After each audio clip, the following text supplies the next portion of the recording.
sponge filters, brine shrimp baits, and plants. Shipments arrive almost as fast as Amazon. The merchandise is top-notch. These are all $100 gift certificates. Exotic Aquarium in South Sacramento just reopened, had a fire a couple of years ago. It's newly built. The inside of the store is beautiful. Has the largest selection of fish in the Sacramento area. They're having a grand opening on July 13th from 10 a.m. to 6 p.m. with discounts, food trucks, and stuff like that. Another $100 gift certificate. California cichlids specialize, and they have a vendor table over here. Specializes in African cichlids. You can order online. They also have odd things, plecos, and other oddball fish. Lots of aquariums and pond plants. You good? All shipped in California is $20.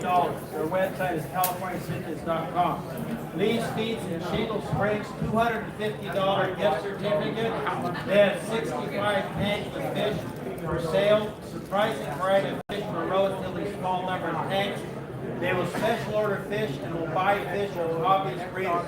The $250 gift certificate is worth it, even if you just get frozen fish. I buy all my frozen brine shrimp and frozen red or bloodworms from them, and they have the 1 pound size. No, I just I'm all on that.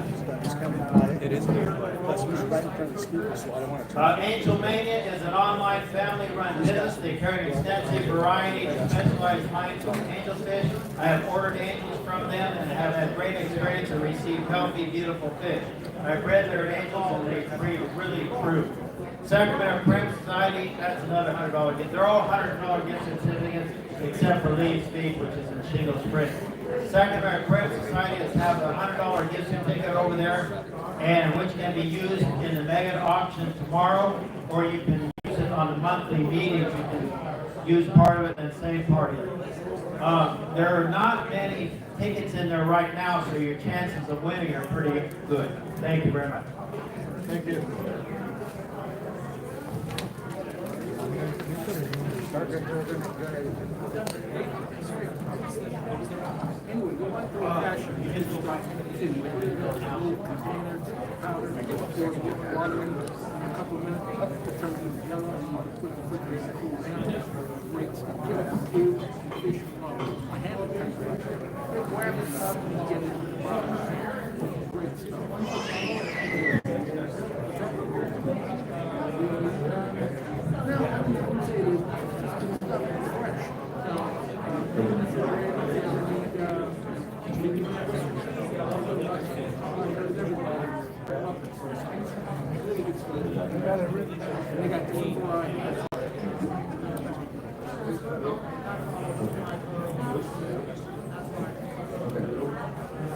Testing, 1, 2. Can you guys in the back hear this at all? And then, Hello. boom. There you go. Assume the position.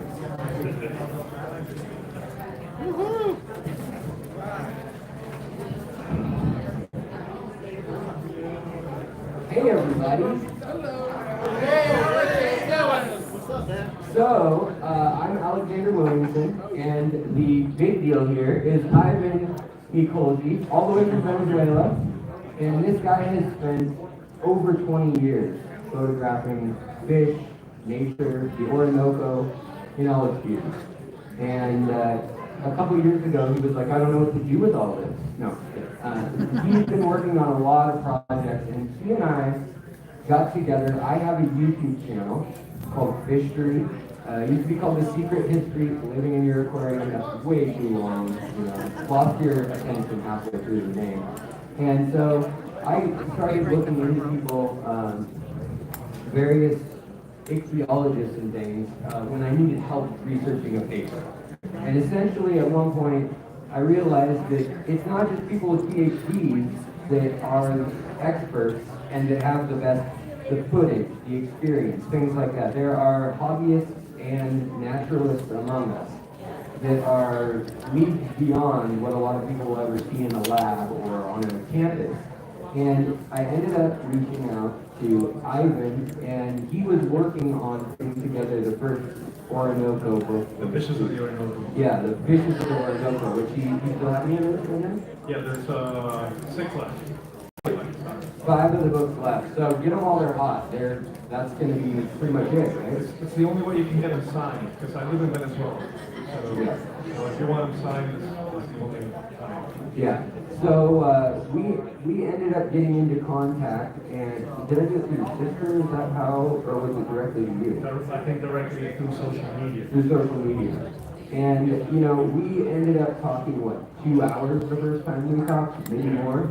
And we realized we just had a lot in common in our passion and in our love for fish. And I was going to have him on to promote the book that he was working on, and also to draw attention to the work he's doing down there. And in passing, he essentially told me, you know, and we're going to get into this in a little bit, but he told me, you know, I'm down there and I'll be working with a museum, and it may be that they have a jar collection, you know, in formaldehyde, in preserved specimens, sometimes species that the outside world has never seen, in Venezuela, and already in a museum in a basement, and literally the cork or the lids are cracking because they're from the 1890s or the 1920s, and they're just getting old. And nobody ever voted on should we buy new corks or allocated the money. And I've been telling you these stories one after another of how he's like, yeah, well, I just shelled out $400 because we bought 70 new corks to fit these unique bottles, and now the specimens are safe. Before that, they literally were rotting and just dissolving into nothing. And this sometimes had, you know, people's entire lifetimes worth of work saved and logged before the internet, before you could just call up anybody, you know, and especially in South America, if it's a remote location, if it's kind of a localized museum or a museum of the Orinoco, it's confusing enough to find anything on the internet as it is that's good quality, let alone before all that, there were experts that spent their whole life kind of in solitude working on these passion projects. And he happens to be a connecting link to discovering these, because he'll go to the museum, he'll go out to the spot in the wild, and he'll go to the museum, and he's been going through these back collections and seeing what they have. And I was like, Ivan, we've got to share this with people. We've got to show these projects they're so incredibly, like in the US we would say, what do you need? It was $400 to preserve possibly 30 new species that aren't known to science. That would be like laughable at any university that we wouldn't fund that.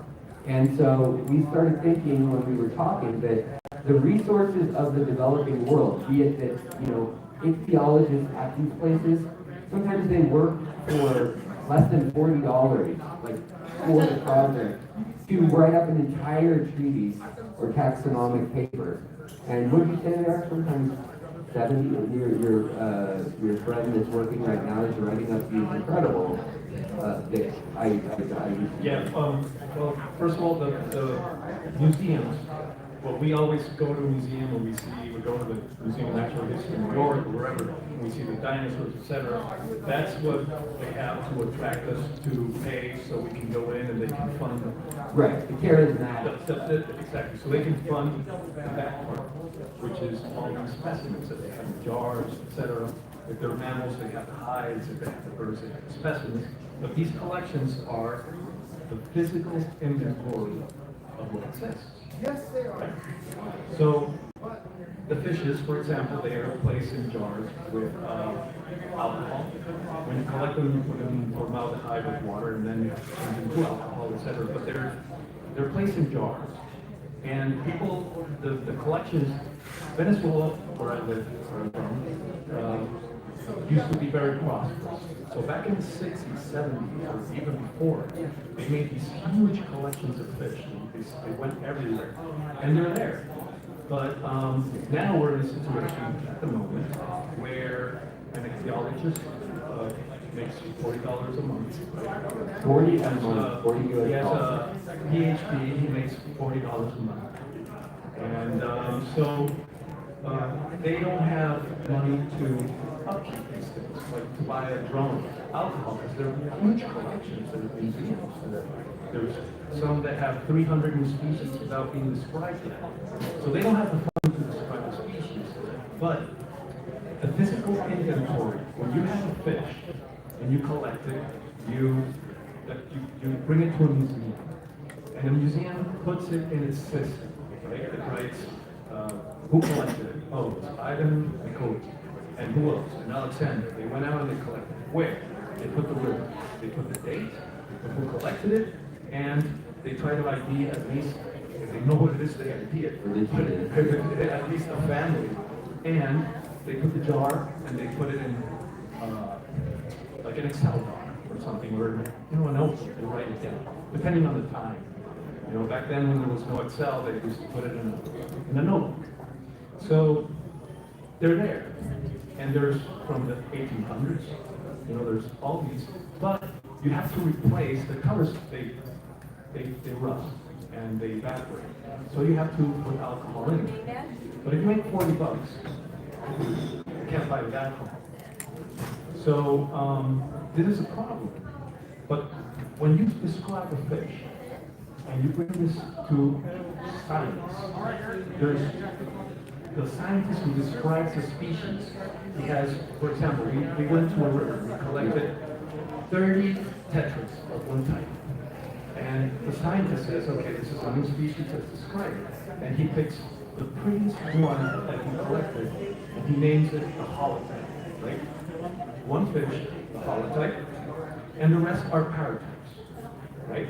And a museum, if you need somebody, a researcher in the future needs to reference or see something, you don't send them the holotype, you send them the paratype, so they can study it. So usually, I don't know how it works in the US, but in most countries, the paratypes, not the holotype, not the unique little fish that was the best looking one, but the paratypes are the patrimony of that nation. Okay? And the holotype is a patrimony of humanity. Right? So there's rules and regulations and stuff that protects these holotypes. You cannot just throw them in the trash. It's because they're the patrimony, they're the inventory. That's why museums have rules, etc. They cannot just do what they want. And even the IUCN and the UN, essentially, these are like UNESCO heritage sites. This is saying, here is a lion, here is a prime example of a lion. Well, there's the same thing for, yes, you name it, even small little fish. And now, a lot of times we're finding that some of the keystone species, some of the really important fish that are out there, or indicator species that show how an entire ecosystem is doing. A lot of times they're in the collection, but they're not the ones that are celebrated or that are widely known. And so the message that, we have many messages we want to share with you, but another one is just that, we don't know when something will become important. So that's why preservation and, documentation, meticulous documentation, is so important. Yeah, but at this moment, it's when they're making $40. Yeah. That doesn't mean that it'll get better in a year and they'll be making good money enough to get alcohol themselves. But at this moment, it needs to be preserved right now. So the other thing is that I've been sponsoring these people out of my pocket I started 18 years ago as a full-time explorer. I was exploring most of my life as a kid, etc. But full-time, 18 years. And for the first 8, When did all of it come in? 2005. Okay. Yeah, so how many years ago? That's 19 years. 19 years. 19 years. Okay. So, They have a documentary online you guys can watch. but at the beginning, I was just an aquarium enthusiast. So I didn't sponsor these scientists or any of this until 10 years ago. So for 10 years, out of my pocket, I have been sponsoring these people. But I have a good wife which understands me, but I have 3 kids to put through college, and my wife said no more. So I tried to look for help, because I didn't want, for example, the IUCN, International Union of Conservation of Nature, they fund the red book, the red list, which are the fishes or the animals that are endangered. Well, the fishes from Venezuela, most of them haven't been assessed. And the amount they pay, I don't remember exactly, it's like $40, and to assess these fish. But Which is a month-long task or more, not several months for each species. exactly, which you can do. It's sort of something that an empirical number when you're working for a U.S. let's say university and you can get paid a year. But if you have to work a month for $40, it's not really doable. So what I was doing is I said, okay, let's assess these fish because they cannot be protected if they're not in the red list. So I told the archaeologists, okay, you write the scientific papers. They were writing 25, 50-page scientific papers on evaluating them. And I would buy them just groceries. Sorry, I'm English second language. So I would buy them groceries, pay them the internet because they have to upload, download the information. Most of the time, get them a laptop, not an expensive one, under $500 or $300 laptop, $150 hard drive or $100 hard drive. They need two because they need to back it up. You know, so Ivan is like the sugar daddy of the Orinoco. So like when scientists need something, but they're it's like, it's 3 or 4 of the key people that are really working really hard that you can trust that are not, you give them money and they're sleeping. So the people that are really enthusiastic, those are the ones I respond to. But my wife really said, come on, we have to save for college for our kids. So we had to look for help. yeah. Which is not, it's not high amounts. Yeah, so really like the ultimate thing that we are here for, the reason we put together a nonprofit a couple of years ago, when he first worked on the book, he's telling me these stories just as we're getting to know each other. And I'm like, I get super chats for $40 sometimes. Like, I mean, that's a great day on YouTube, but I'm just saying, for the amount that somebody says, I like this content on social media, we could actually be doing something like, saving a species and its data for posterity. Now, I say saving a species, but really what we're talking about, and we have kind of an archetypical case of what we'd like to do with this nonprofit that Ivan will be talking about tomorrow, which is with the diamond tetra. And I'll break the tension here. We will have the ability to reintroduce to its original endemic locations, the Lake Valencia Basin. And this is something that if you got Stanford, Harvard, someone overseas, and I've talked to many ichthyologists for my channel for, doing long research projects, and I'll hear, their teams of 12 people, they go for 2 weeks, and then there's a 3-year gap, and then they go for another 3 weeks, 2 years later, they talk to the locals, it's a very long process, and it's good that there's checks and balances, and that there is the scientific method and process, but there are people that are grad students, that are professors in these developing nations, that are chomping at the bit to be involved, and they literally can't get $100 to get the gas to go visit the spot. And it's not that this is the case around the world always, but we want to kind of pinpoint our nonprofit. And when he told me about all this, what clicked in my head was a nonprofit and some work with microloans that had gone on that actually won the Nobel Peace Prize in the late 80s. But the idea was you lend women with a family, single women, mothers, a bit of money. They write a proposal, and then everyone maybe chips in $400 total. And people were online in this website called Kivu, a nonprofit. They were at, or Kiva, they're actually, you can go as low as 20 and as high as a couple hundred. You give them the loan, they build, maybe they just needed a brick oven so that they could cook naan bread at the market in, somewhere in Africa or somewhere in India. You get them the money for the oven, they build it, they sell the naan, and then hopefully they repay it. if they don't, it's not the end of the world, but they have a 99.8% repayment rate. And then we also give them I've worked with them, but the tools to network and to also, build them a website, get them a phone for the company and things. But that had been such a successful model that our idea was kind of, well, what if we did micro grants, we micro fund the back end, and what if you get some of these things that Ivan's been the sugar daddy of?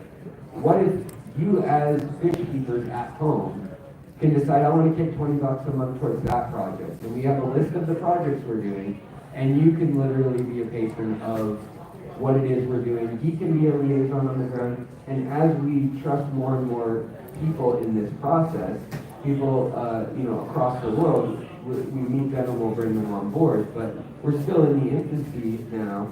But it's incredible what this man right here has already had the ability to get his hands onto, and the biodiversity of Orinoco is, incredible. So it's a great spot to start, but we don't want to be limited just to that in the long run. And that's why we're here to you today, to talk to you today. Well, it's also that we don't want to do something that we really can't, we're not going to see the whole planet. Yeah. There's specific things that we can do. For example, these museums, they have the list of what they have in them, but they don't have a picture with a database of the specimens, of the holotypes, of the paratypes. So that's something I can do for free. I can photograph these things and put them in a PDF, so we know what we have and what we have to preserve. As I always say, we cannot research something we don't know what it says. We need to know what is in these museums, know what how much alcohol they use, etc. And then just by having all this information, you can have the inventory, and other people can say, okay, I need a sample of X killifish because I'm going to describe it. There's 300 description, and then you can start funding that. But we cannot start funding, for example, the scientific description of a fish if we don't even know what is in those museums. So we have to do first, they have a list, but each one has a list in Excel, the other one has a Word, so one of the things would be like a global thing, put it up online and see this is what we have in each one. And we've also, his sister Yelka is a part of this too, and she's incredible. She's very, analytically minded, very detail oriented, and she has talked to people like Fish Base, and She's the one that does the connections with the and does the evaluation, that puts up all the data where it should be, because it all has a bureaucracy too, Right, and that's the other thing is, we're not do a whole of it. We get frustrated. Ivan and I are like, no, that's crazy. We're not signing 18 papers that say the same thing until we can get this done. But we need to still do that. So that's what we have Yelka and people to keep us in check. She refers to lawyers. We weren't really aware of how much it costs to set up a 501, a 3C like non. And it's not like we're getting paid for this. Really. And so in this process, it's been a couple of years as we're learning. We kind of thought we'd start it up and just march into the jungle and hand out money, but it didn't work. It's not quite that easy. And the other thing that with the IUCN lists that are out there, a lot of times clubs, care groups, we meet and we all have the best intentions of trying to keep a species. Those lists, though, are only as accurate as the region and the people you're working with. And if people are getting $40 a month to live off of in the U.S., and granted that's a lot more to live off in the money where they live, if that makes sense. It's not like the same as you get $40 here. But it's still just not easy. And the groceries are the same. Yeah. It costs the same groceries over there. Yeah. Groceries, yeah. So in Venezuela's case, it's a rough situation. And a lot of them are educated in, Brazil, the UK, like overseas or here.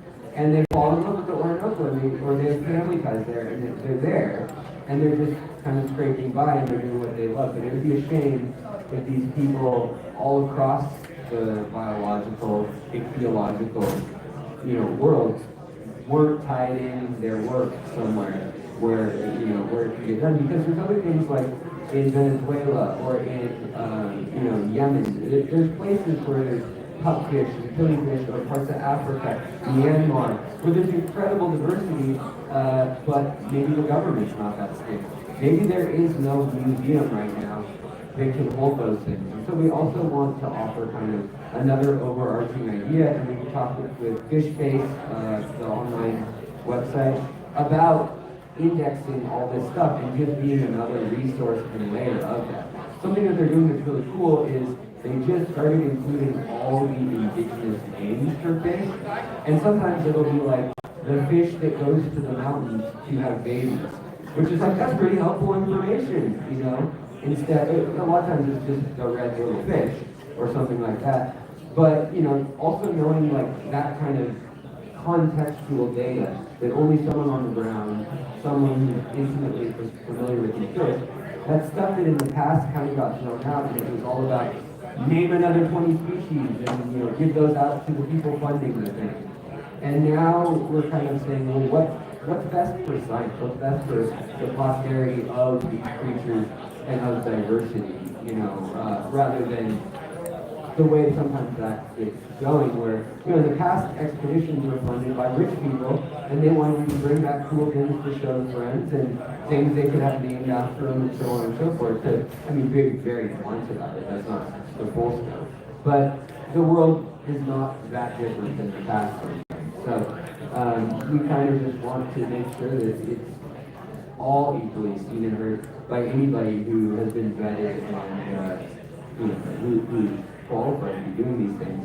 But also, even if you're not qualified to be doing the taxonomical work, you're qualified to help fund, you know, the process just by being aware. You're also, maybe you have a research, maybe you say, I have a company that makes jar lids, you know? Something with DNA samples. Or yes, yeah, I can process that through a biomedical company. So we're constantly wanting to hear your stories and your, you know, connections, because that is how we're going to, with a scrappy little nonprofit, that's how we're going to make it work. So, yeah. So that's about it. Yeah, That's it. It's small little projects that cannot get done, that can get done with very little amount of money and A lot of work. yeah, I can do it. I can help. You know, I can be there and make sure it's done and help do it and things that should have been done a long time ago and we haven't. And just so you know, the Orinoco is very important. It's the third largest river in the planet by discharge volume of water. So the Amazon is the greatest, then comes the Congo, and then the Orinoco. So it's quite important. We have over 1,100 species, 300 that are in the museums waiting to be described. And but we want to start with, I'm not going to say describe the 300 species, but at least know what's there first, and you know, not lose what is part of humanity. You know, what took 125 years or 150 years to collect and kill, and now you're going to lose them. And 65 million years as South America breaks off from Africa to evolve, you know, and these things are disappearing literally right now. You know, it's scary. But tomorrow when I talk, you're going to understand why, because I didn't understand it, the importance of this having the physical inventory of the museum. Because when I went up in there, I said, oh, these people have like mummies, they're like mummy collectors.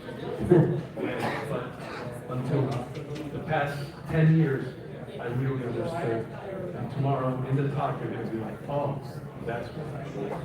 Well, the other thing that I think you're understanding too is you're going to explain the journey of how you can start off as a hobbyist and be talking to the heads of state and, you know, to very important people who are in charge of museums, who are doing things. We want to encourage people to take that initiative. If they're passionate about it. The evaluations of the museum are something taken by the heads of state to make laws. Yeah. So, you know, that's important. So, tomorrow's going to be a very personal talk about how my person, but this is going to click. And then tomorrow, just to plug my talk too. Me. No, tomorrow my talk, I wanted to touch on why you shouldn't just openly trust any one source, and especially YouTubers, social media, any one website.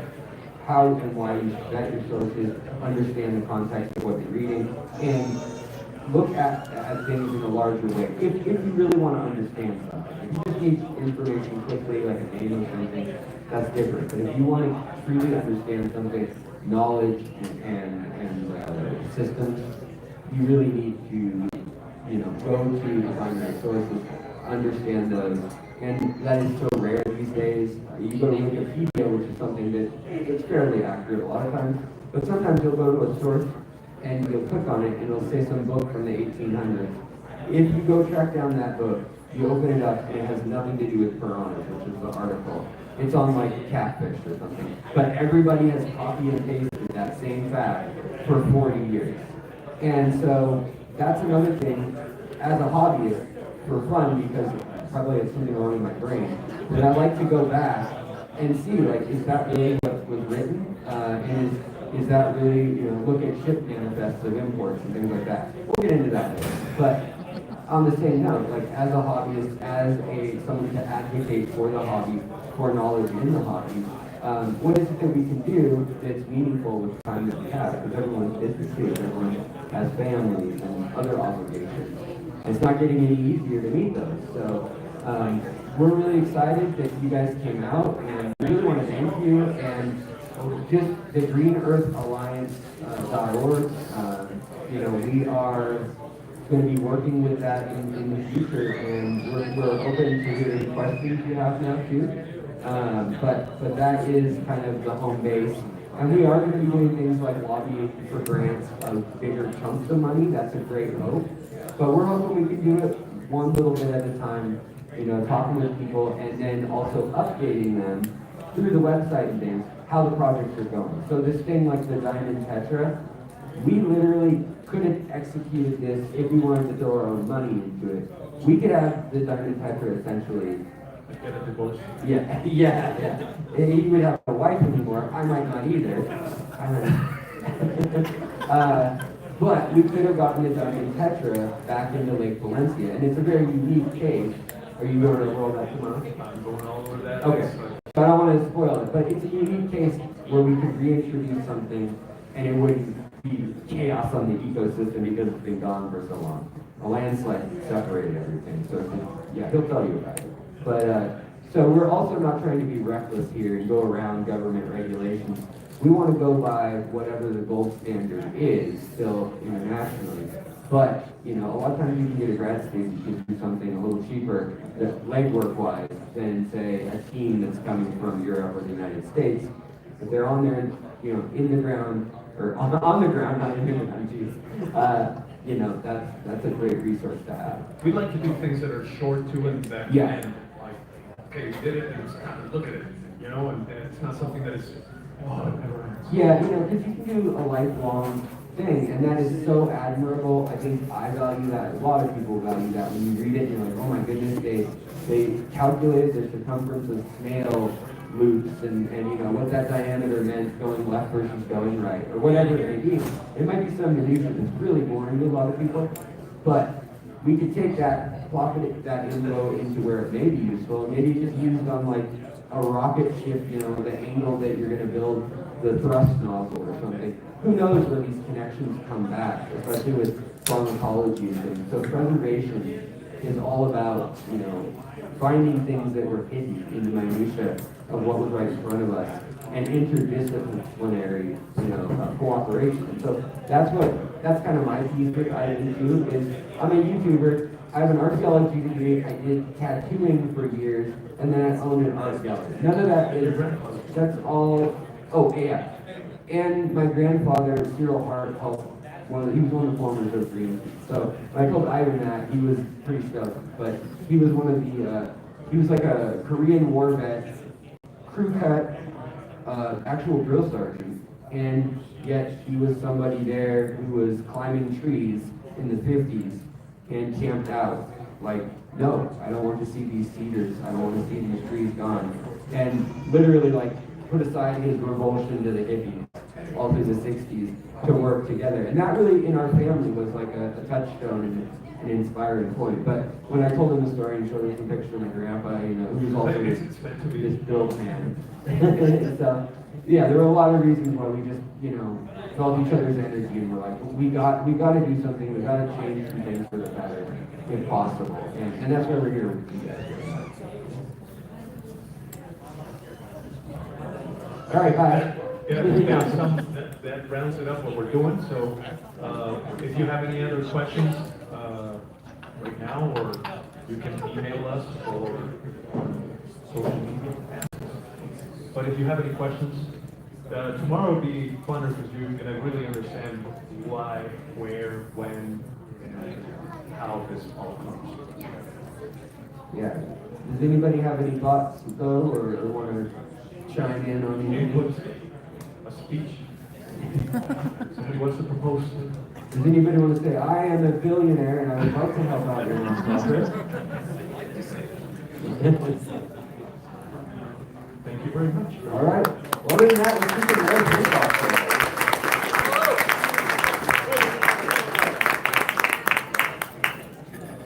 This over to you now, Pam? Oh,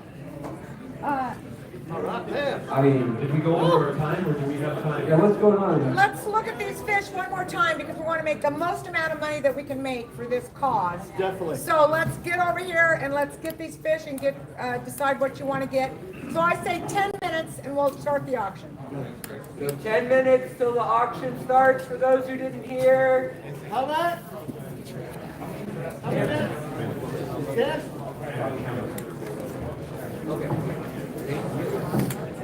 Okay, anyone who doesn't know how the auction works, feel free to come up to me, any of the volunteers in the back. I assume most of you are familiar with our auctions or club auctions in general. The thing you definitely need is one of those bidder panels. I actually need to get one myself, so if you don't have one, grab it back. Yikes, that's scary.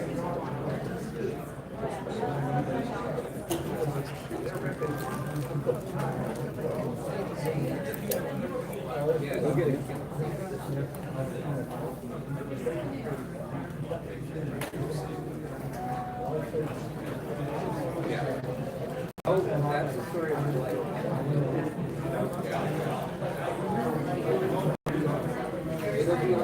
It'll be on the live. There's a live stream on it. So if you need to refer to it, wait till it's back.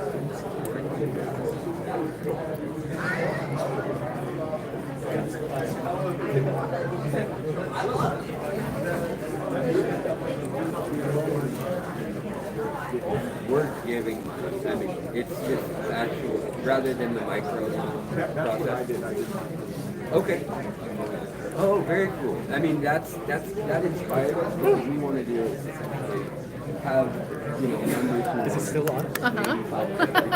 How many people are on? 41. It got up to 55. Do we stop it now? I didn't know. He told me to wait, so I didn't do anything. Right now we have we'd like to add a little bit. Alex, stop. What? Stop. You want to stop this? Sure, you can stop. Thanks, guys. They can't Bye-bye. see you. Bye. Was that with Kiva by any chance, or was that? We also get people to donate. Yeah. Your model, you're talking to do both. Okay. So you do a business